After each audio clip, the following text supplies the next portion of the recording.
Hello, you're listening to Tony Slattery's Rambling Club, and you're most welcome.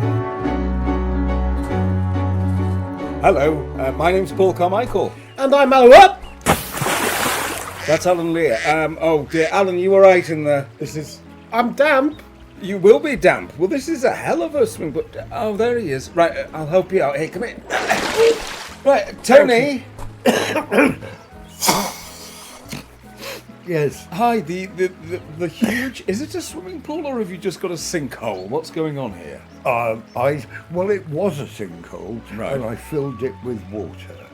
And plunge in, why don't you? Well, because it's the middle of December and Alan looks very cold. I mean, just Do you fallen. think that matters to me?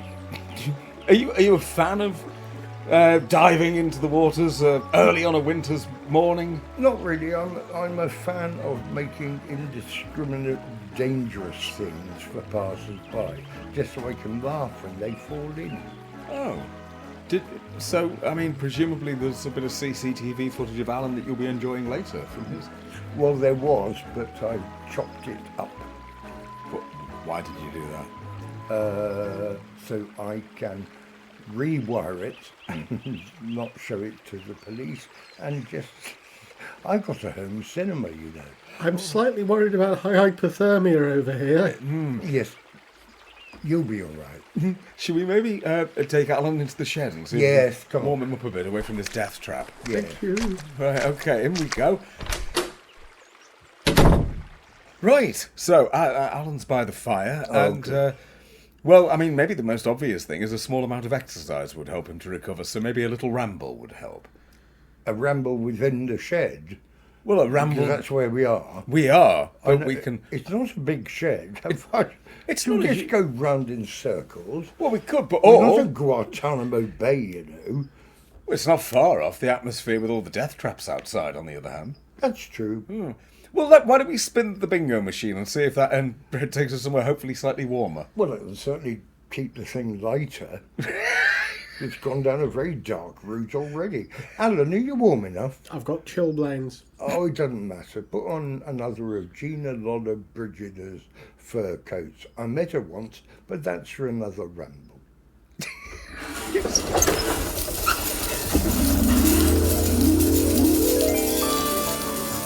Tony's enchanted bingo machine. A curious contraption of cogs, levers and glowing buttons that hums with ominous energy.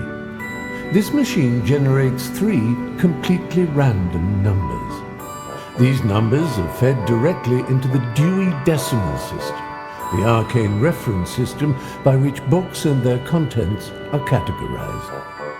In this way, the bingo machine conjures from thin air a topic of conversation so enthralling, so wildly unexpected, that it leaves the members of the Rambling Club both bewildered and vaguely excited. And thus, another evening is saved from the brink of boredom, thanks to Tony's marvellous, possibly haunted and entirely inexplicable bingo machine.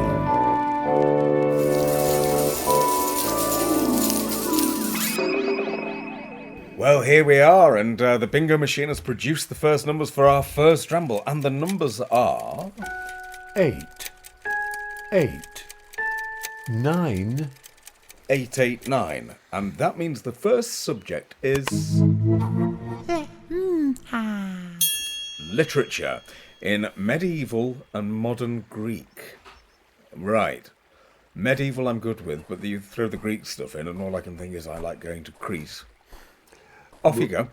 Okay.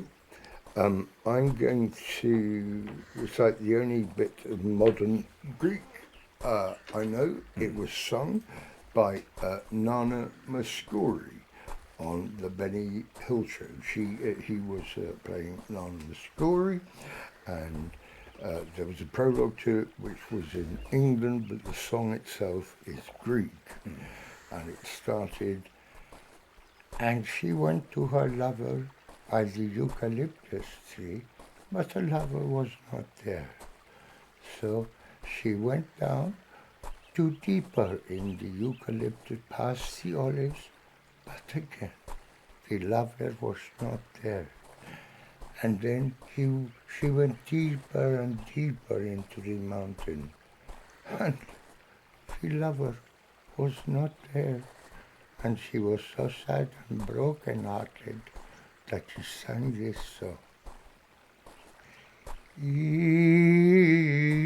Kripta, sinkta, haninari, kripta, tanta.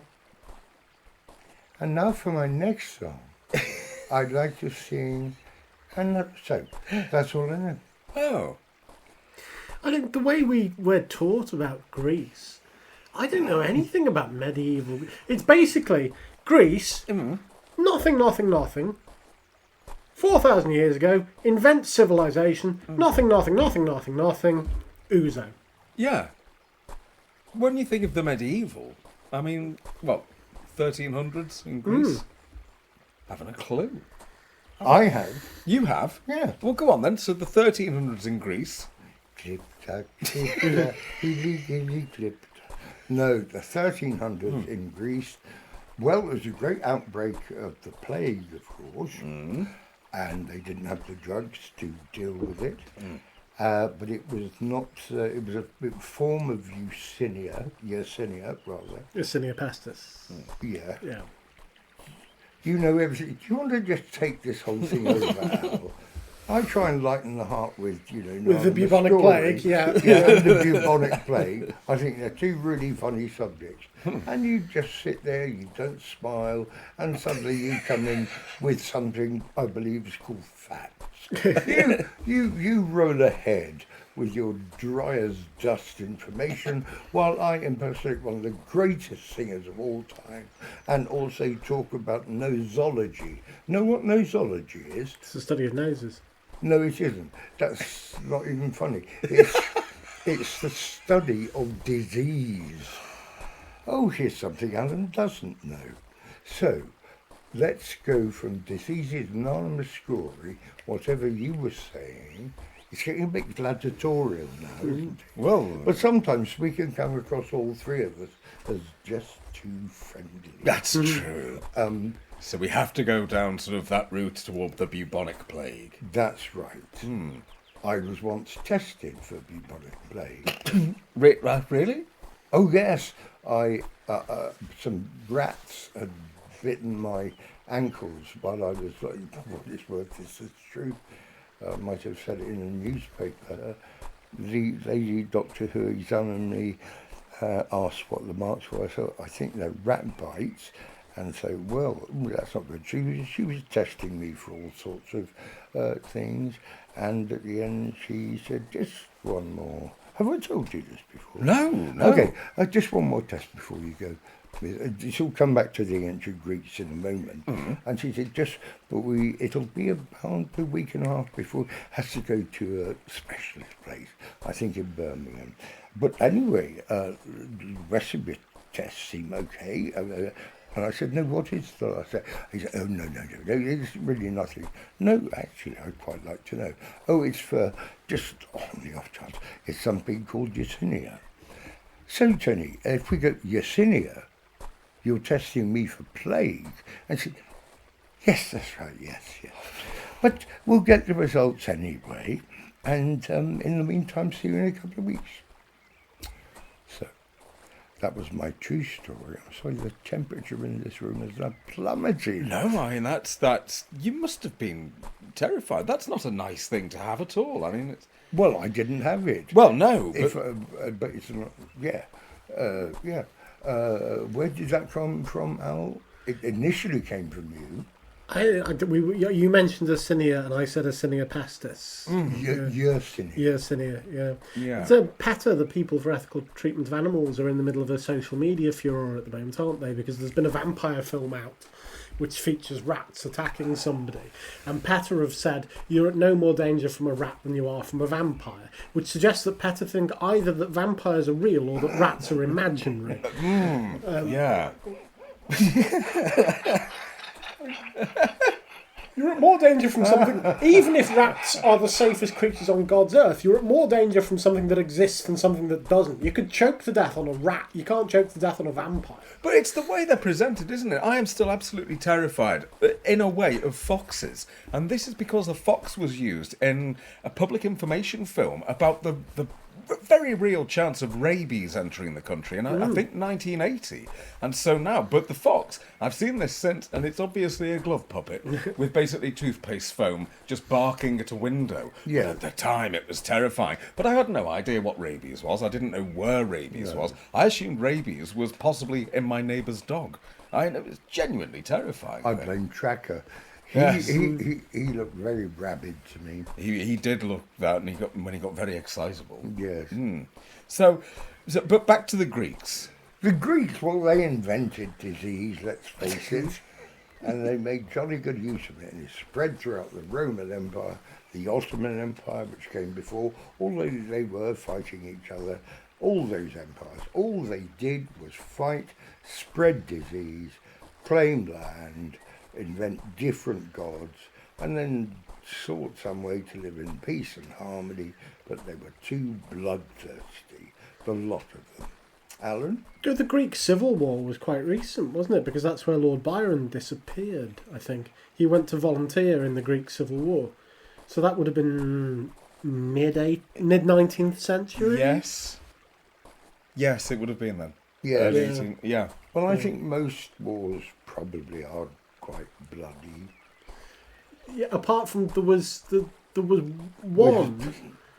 It does the rounds on the internet every so often, and it was a medieval war that Iceland were in. And yes. Iceland sent a regiment of 80 people to war, and when it returned, there were 81 of them because they'd made a friend on the way back. So the only war in history that had a less than 0% casualty rate.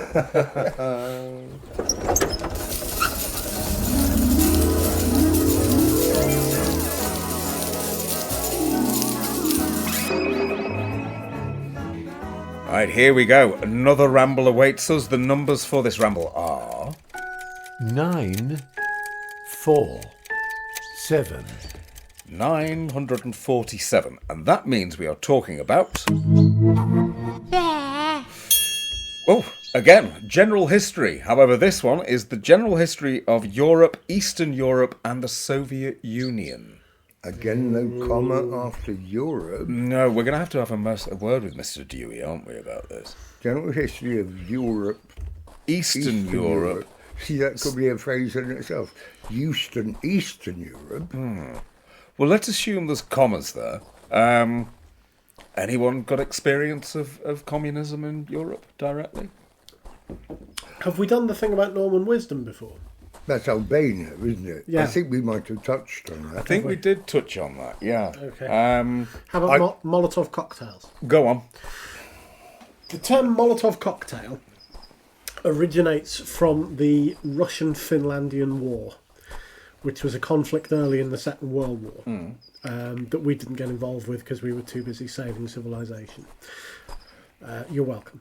And it wasn't us. I wasn't even alive.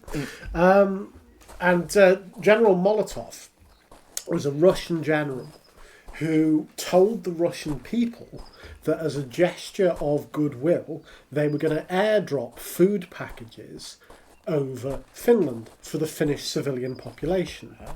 This was a lie. What they were dropping was explosives.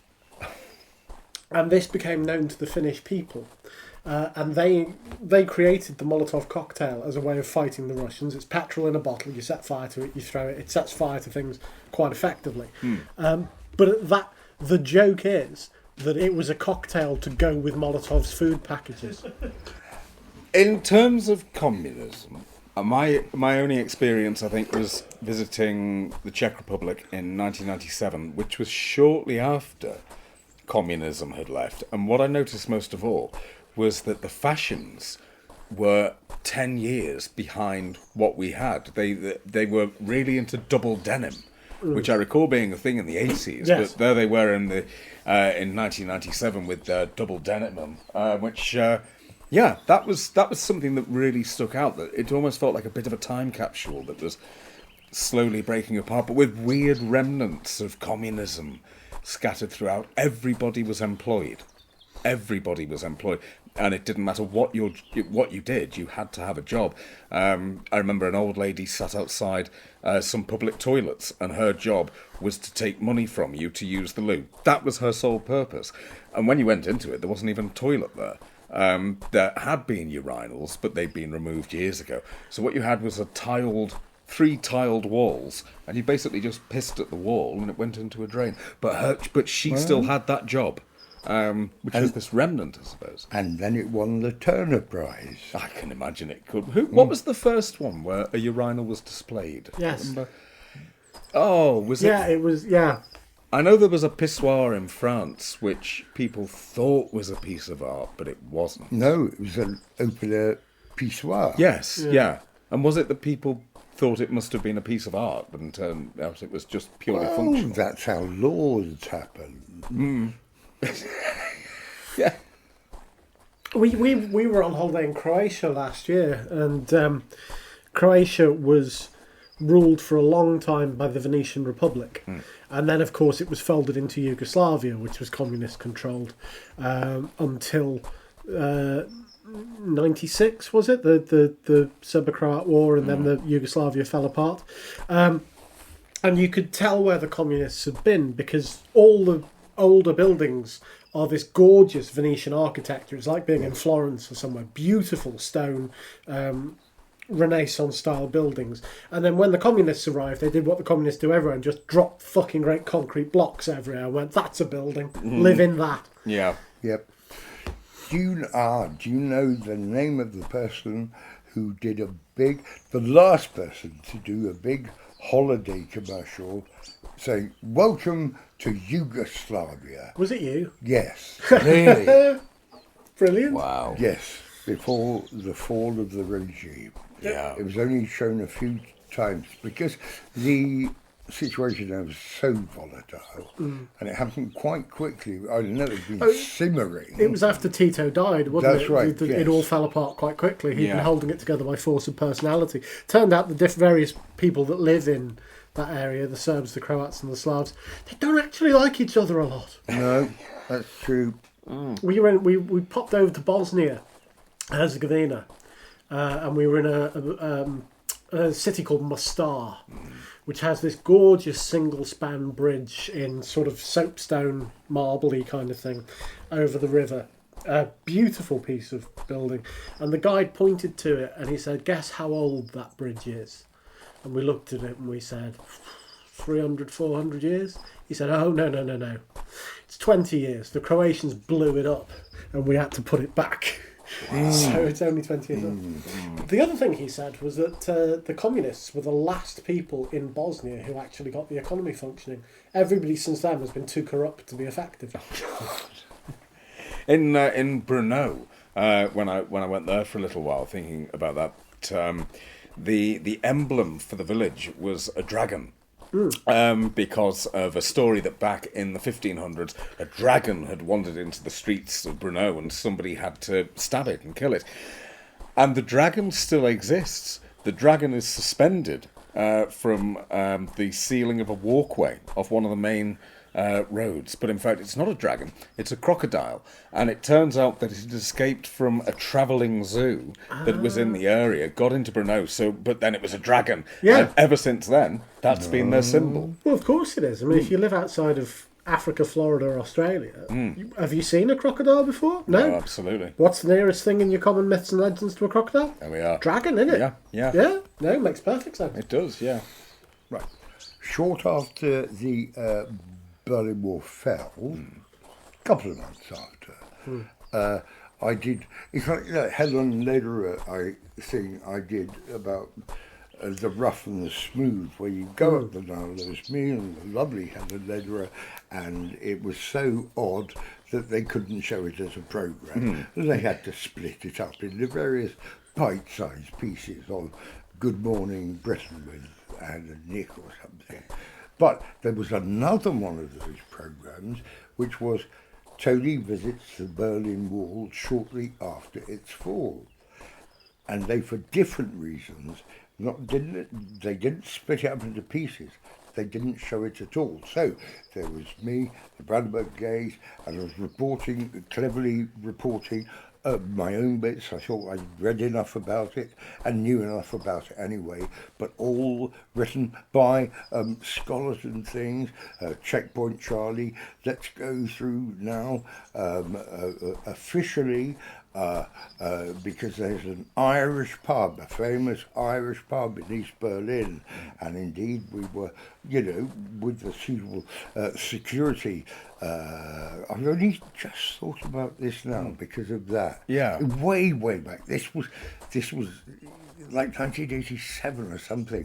And Erica, who I'm, a friend and producer, and any of you, because you're good at retrieving things, we were followed and went into this Irish pub, and it was full of drunken Irishmen who were celebrating with the East Berlin and West Berliners, and it was terribly surreal. Then we were driven back through that, more shots and more history, lots of which I didn't know, autocue, so I had, and so we went, getting back to London, all of the tapes were confiscated. We were more or less strip searched, and none of it has ever been seen. Wow. And that just occurred to me now, and I buried that in a memory because I was listening to what you were saying about your adventures and your adventures, and I thought, gosh, that sounds exciting, and suddenly that came into my head. Well, what on earth was it that could have been recorded that would, Well, right, it was just that I know we were, because it was still quite recent, the downfall, and everything that meant for the whole world. He was this Western, I suppose, TV personality, but I clearly was past in some ways, in some way, because I was articulate, maybe because I had a degree and had an interest in history, although not that sort of history, and they knew I was good to camera. But after the search and everything, we left the airport, yes, with our clothes, we had our passports, nothing else, absolutely no recording devices, nothing. And all done with immense secrecy. Yeah. Thinking of adventures in communism, my dad got locked out of Russia once. Locked out of Russia? Yeah. Come on. Well, as a younger man, so it was when the Iron Curtain was still up, he went on a motorbike tour of Europe, and he went to Russia. Obviously, in those days, very intensive paperwork process to get a Westerner into Russia. And then he left Russia, and I think he was due to travel to Albania, and Albania wouldn't let him in. And the Russians wouldn't let him back in because they'd done all the paperwork. So he couldn't, he was stuck between the borders. It's like that film Terminus, you know, with the guy who becomes stateless. So yeah, he was, for I think 3 days, he was just stuck in border security between Russia and Albania because neither of them would give him a visa to travel any further. So yeah, they locked him out of Russia once he left. I had a friend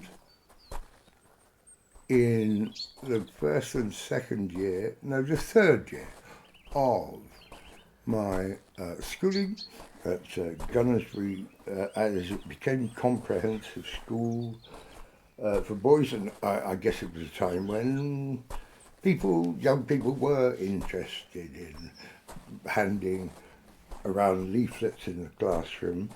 They might be preternaturally precocious, like the campaign for the campaign for homosexual equality by the one guy, the very brave guy, who was the only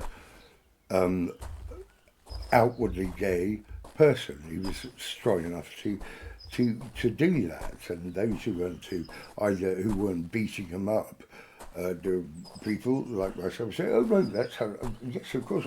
Equally, there were political pamphleteers, and one of them, his name, I suppose he's dead now, and so I won't get into trouble because there are a lot of games. He was a Polish communist, an admirer of Lenin and Trotsky. It all moulded into one, and he handed out various leaflets until he became very, a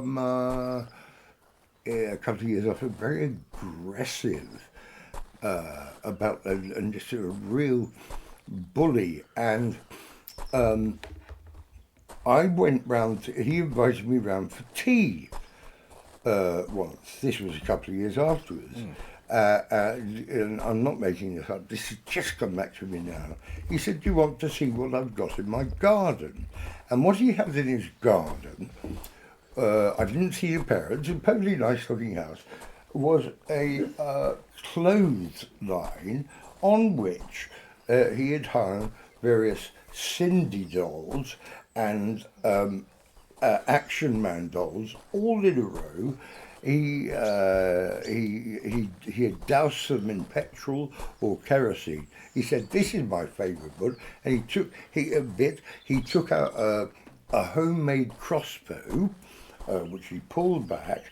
There's a little bit of rag on the end, and so he shot them, and they all lit up and went to flame. And he said, "That's good, isn't it?" And I said, "That looks really impressive." I went back. I left a bit disturbed by that as an afternoon out. So I went back to school, and after that, he didn't come to school again because I didn't know any of this was.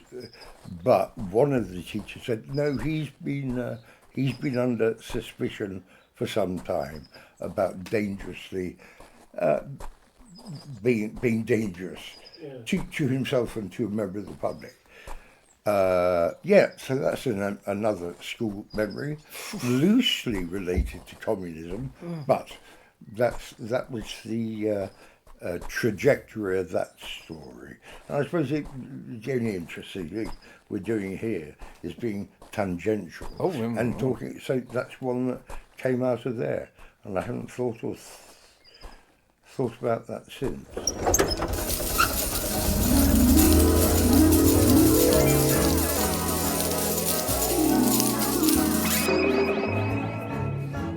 Here we are for our final ramble, and the numbers are 9, 5, 3. 953. And that means that our subject is the general history of Asia-Arabian Peninsula and adjacent areas. So the general history of Asia-Arabian Peninsula and adjacent areas. Right, two things wrong with that. If it's a peninsula, it can't have adjacent areas, as in solid areas. I know, because it's surrounded on three sides by water. Yeah. That's right. So we know that because we live on a peninsula. Yeah. Right, so we've dealt with that one. Okay. If the question doesn't make sense, how can you answer it properly? Right. The general history... Well, there's no such thing as general history. There's specific history. Otherwise, you could go on for years. It's like general studies.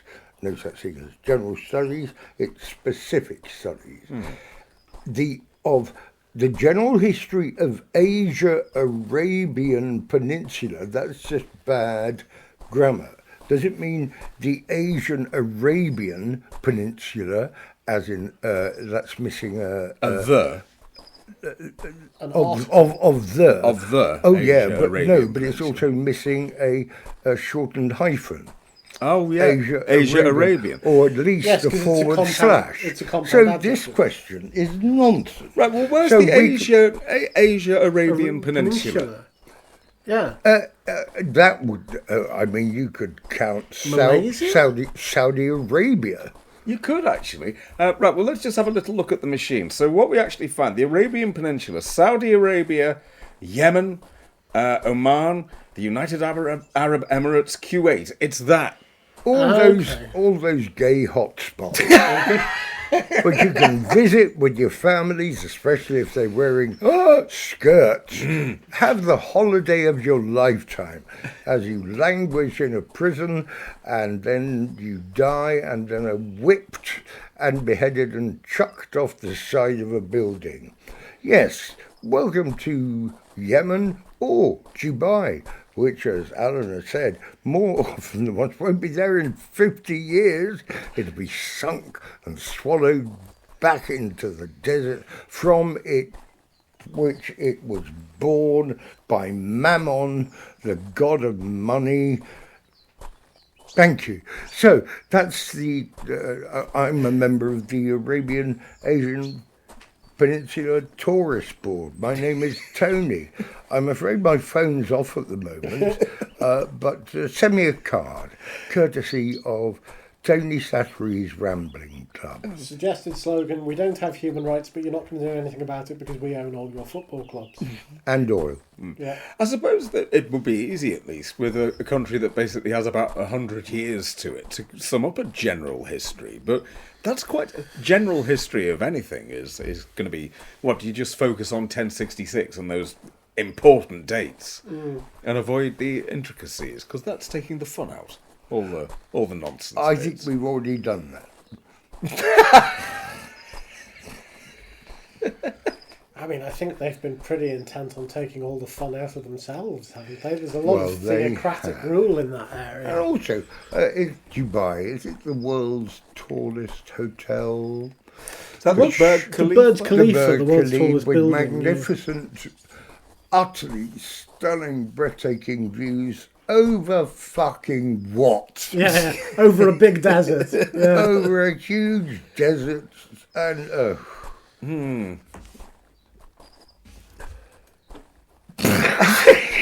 It started again. My knowledge, I suppose my knowledge of this entire area is just based on conflict. That's all I know of it. And I don't think, whereas I think now maybe in school you're encouraged to explore more further afield, I don't ever recall it coming up. I think we may have done one lesson on the Arab-Israeli War of 67. That was it. But anything else that was happening was over there and don't worry about it. That seemed to be the attitude when I was growing up, Well, certainly. even the Arab-Israeli War was Egypt, wasn't it? Yes, it The was. 6-Day War? Yeah. It's a difficult one. One. General history.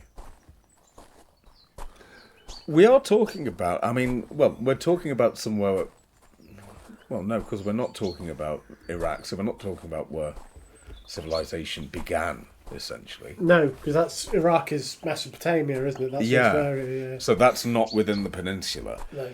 So presumably the general history would be that they had some sort of an inferiority complex. You've got, over here in Mesopotamia, you've got civilization being born, and down here, well, we don't know anything about it. No, I mean, as far as the Western media is concerned, this whole area is just a patch of desert with the word terrorists stamped on it in big letters, This is very true. Yeah. When it may well have been the crucible of human civilization. Although that hypothesis is continually being reviewed by people like Eric von Däniken. Yes. And, Russell Grant, we were talking about. We were, yes. Yes. So does Russell Grant sort of undermine in some way? Well, don't sit underneath him, if that's what you mean. Haven't they discovered a city in that region that was entirely underground? No, Russell Grant. Under Russell Grant, that's right. That's why some of the Elgin marbles are situated and the lost city of Atlantis. They're all under Russell Grant. Well, maybe we need to pay for some sort of an excavation to take place. Good luck with that.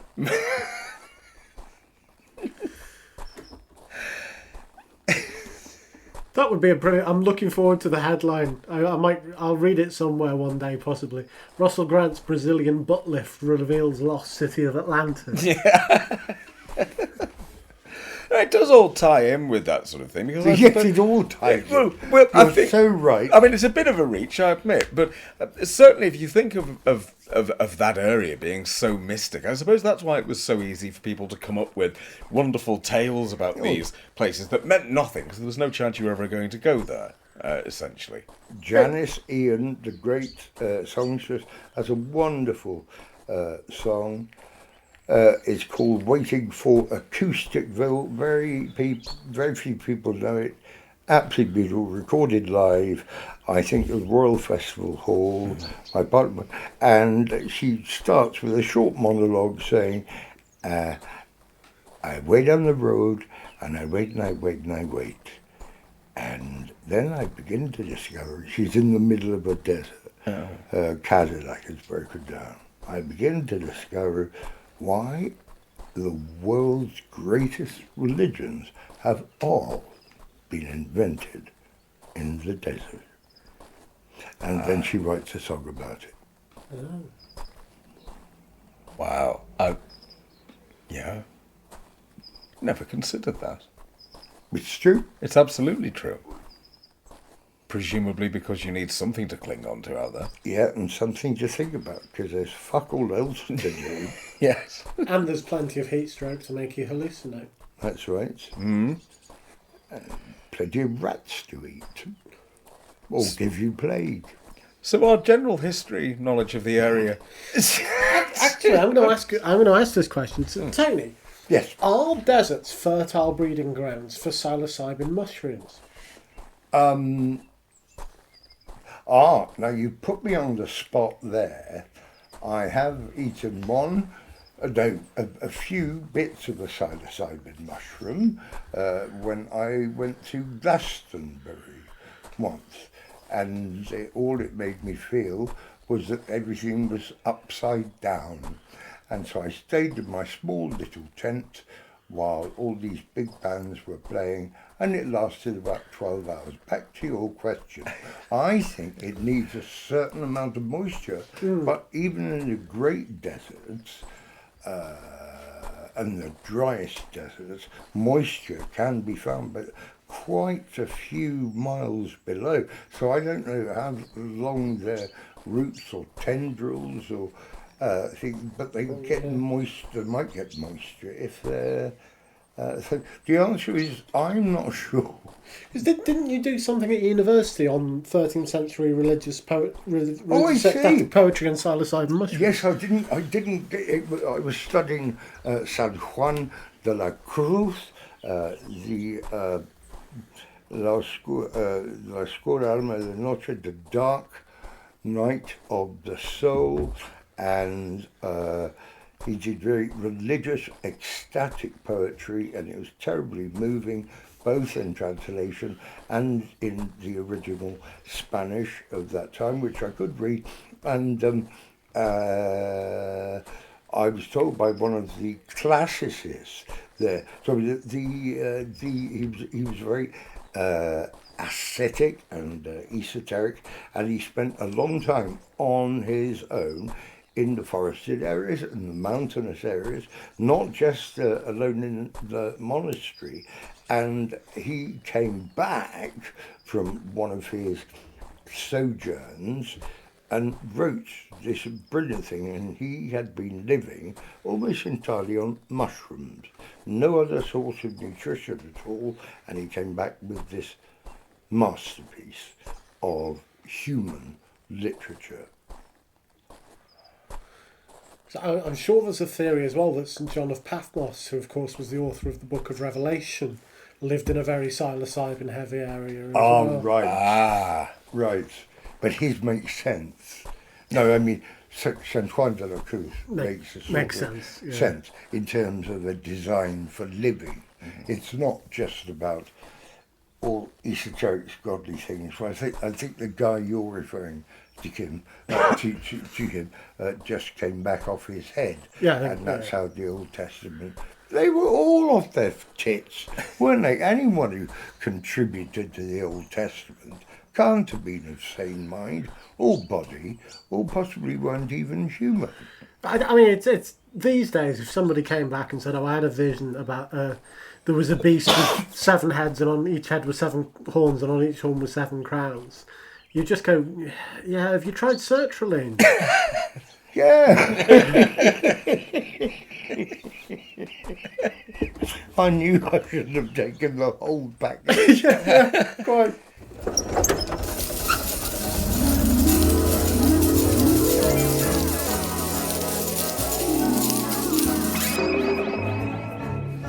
Well, back in the shed, and it's really been quite a wide-ranging ramble this time with some interesting memories. Though, thank you, Tony. That's I think so. Yeah. And when they come from nowhere, they can be disturbing or they can be joyous. Well, I have to say the burning pile of Cindy dolls and action men has warmed me right up after my swimming pool mishap. So thank you for that. There we go.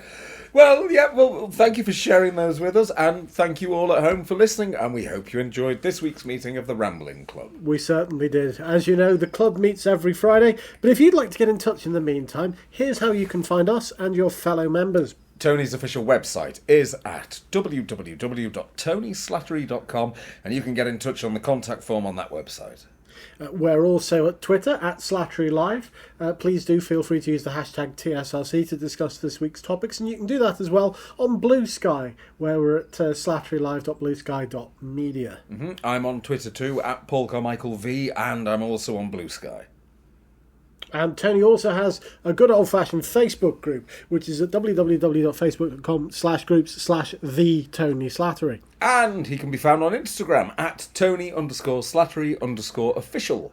But never mind all that. If people want to join the Rambling Club for themselves, how do they do that, Paul? Well, do you know what, Al? The Rambling Club is open 24 hours a day, 7 days a week, all year round. And the way that you can join us is to head to www.patreon.com/Slattery Live. And we will be delighted to welcome you. And you can get these lovely membership perks there. You can get exclusive badges, you can get your membership card, you get to hear episodes which are several weeks before anybody else, you get to hear exclusive episodes that will never be heard anywhere else. There's an awful lot going on, so come and have a look over there, www.patreon.com/Slattery Live. And if you've enjoyed your ramble with us today, we would of course be extremely grateful if you would pop over to your podcast provider and leave us a nice little review or a huge pile of stars. That would be great. Please, that would be lovely. Well, Tony will be back to lead us on another ramble next Friday at 5 to 5, and we hope that you'll join us once again. But in the meantime, it's a goodbye from myself, Paul Carmichael. It's a goodbye from Mr. Alan Lear. Goodbye. And it's a goodbye from the president of the Rambling Club, Mr. Tony Slattery. Goodbye, and thank you for listening. You have been listening to Tony Slattery's Rambling Club with your host, the club president, Tony Slattery. He was accompanied by Stephen Fry as the voice of the bingo machine. Tony was assisted by Paul Carmichael and Alan Lear. The music was composed and performed by Michael Livesley and Andy Frizzle. Silly voices are by Michael Livesley, and the show's concept is by Paul Carmichael.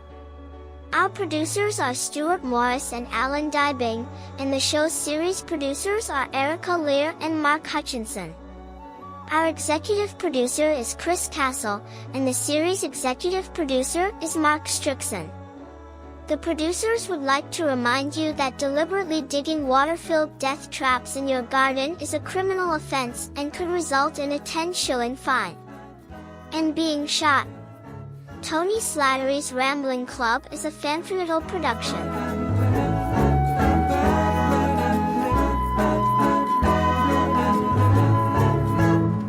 Hold that thought. For listeners, I'm just going to urinate. Carry on. Are you going to Eastern urinate?